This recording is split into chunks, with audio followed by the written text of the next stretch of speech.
Hello, little explorers, and welcome back to the Katha Lantern. I'm your host, Rudu. Today, we are opening our giant, glowing book of Arabian Nights. Once again, it is time to read one of its oldest and wondrous tales. Do you feel that warm, gentle breeze starting to swirl around us? Our wondrous flying magic carpet has arrived and it is lifting us off the ground.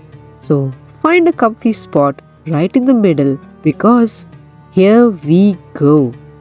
We are floating right out of the window, soaring high into the clouds and flying all the way to a vast golden desert. If you carefully peek around the fringed edge of our carpet, you can see a beautiful shady oasis with tall green palm trees. And look, there is a merchant sitting right under a tree, eating a sweet, sticky date. So hold on tight, little explorers. We are coming to a landing, and the magical desert adventure is about to begin. Once upon a time, deep in the golden desert, lived a very kind and honest merchant. One hot afternoon, he was traveling home with his camels and decided to stop at a beautiful, shady oasis to rest. He sat under a palm tree, opened his bag, and ate a sweet, sticky date. When he was finished, he carelessly tossed the date pit over his shoulder. The merchant jumped up. He hadn't hit a rock. He had accidentally hit an invisible magical crystal lantern. This lantern belonged to a very powerful genie.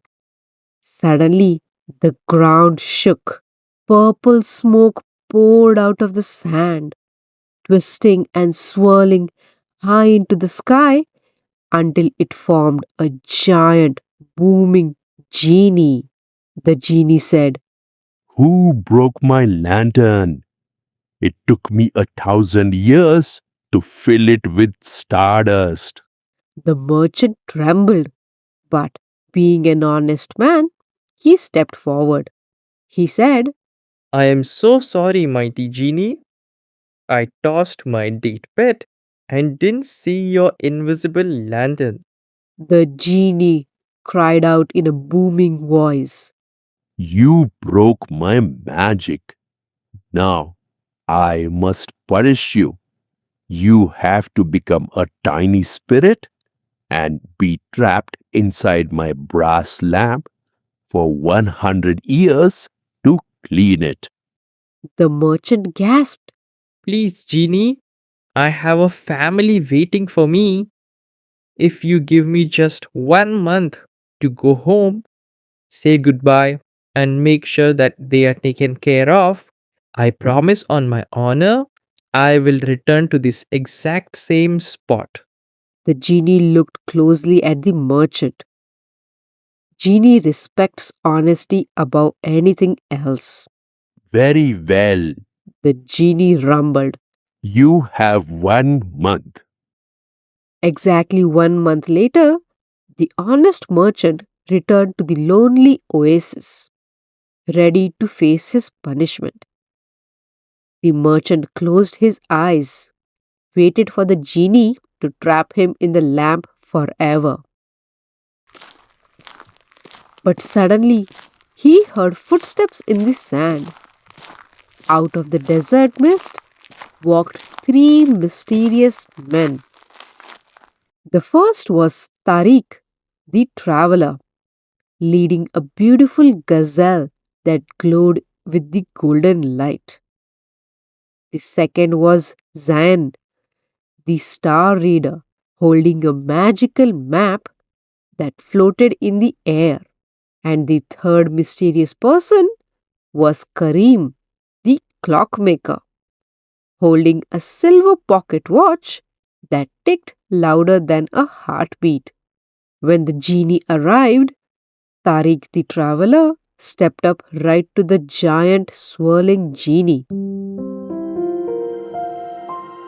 He puffed out his chest and spoke in a deep voice. Mighty genie, I see you're angry with this honest merchant, but I have seen wonders across the desert. If I tell you a story of this glowing gazelle that is more amazing than anything you have ever heard, will you forgive one third of the merchant's punishment? The genie crossed his giant smoky arms. He loved a good story. I agree. The genie rumbled. Tariq the traveler said, This gazelle used to be a cold stone statue in a forgotten temple. But one night, I found a single drop of moonlight resting on a desert flower. I fed the flower to the statue, and poof, it came to life, glowing with pure magic, and has followed me ever since. The genie gasped. Amazing. He declared. One third of the punishment is forgiven. Then Zion the star reader stepped forward and he quickly said to the genie, And if my tale of stars makes you awe with wonder, will you forgive the second third of his punishment? I agree. said the genie. Zion the star reader continued. I was standing on the highest mountain when I saw a baby star fall from the sky. It was crying. Using my floating map, I found the secret staircase made out of clouds. I carried the baby star all the way back up to the night sky and tucked it into the blanket of auroras. The genie clapped his giant hands with awe, sending sparks into the air. Wonderful! He cheered. Two-thirds of the punishment is forgiven. Finally, ancient Kareem stepped up. This clockmaker held up his ticking watch and spoke with a very slow voice.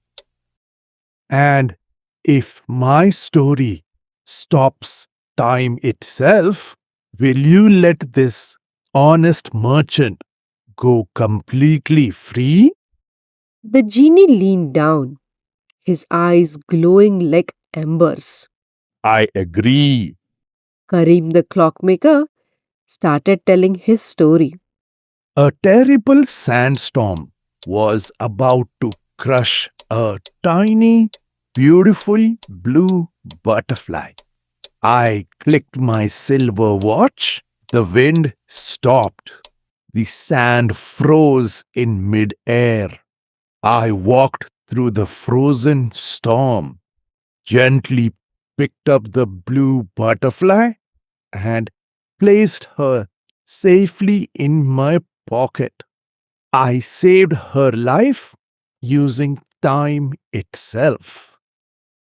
The genie was completely silent. A single giant tear rolled down his smoky cheek. That is the most beautiful story I have ever heard. The genie whispered softly.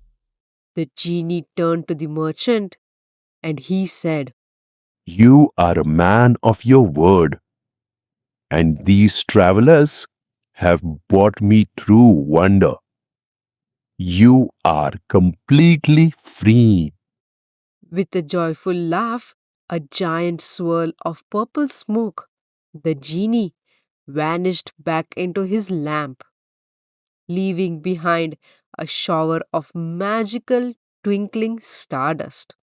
The merchant hugged the wise three men, thanking them with all his heart. He returned home to his family, and from that day on, he always looked carefully before tossing any date bits. Wow! So it turns out that a wonderful story is the most powerful magic of all. I am so glad that the genie loved the three wise men's stories so much so that he let the honest merchant go free. And now, little explorers, it is time to leave the desert oasis and head back home. Climb back right onto the soft threads of our flying magic carpet.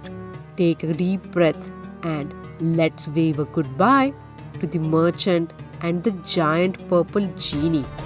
We are now floating again high over the golden sand dunes, soaring right through the fluffy white clouds, landing softly and safely back in your cozy room.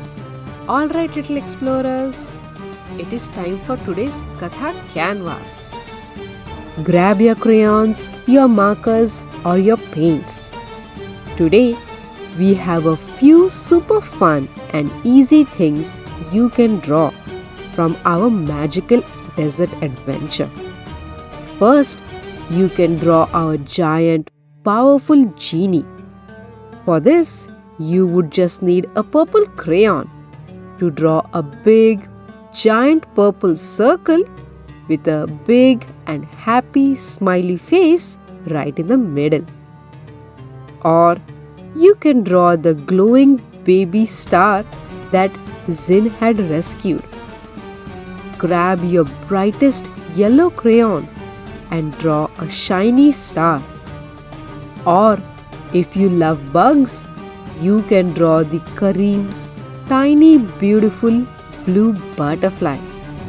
All you need is a blue crayon to draw two little flying wings flying through the air. Make sure you write your name on it and ask your grown-ups to send us a picture on our Katha Lantern Instagram so we can add it to our glowing community gallery. And parents, if your little explorers loved today's adventure, please hit a subscribe button on YouTube or Apple Podcast. Liking this episode or leaving a quick review is the absolute best way to help other families find our magical podcast of stories. Until next time, I'm your host, Ritu. Stay curious as you grow and let your imaginations glow.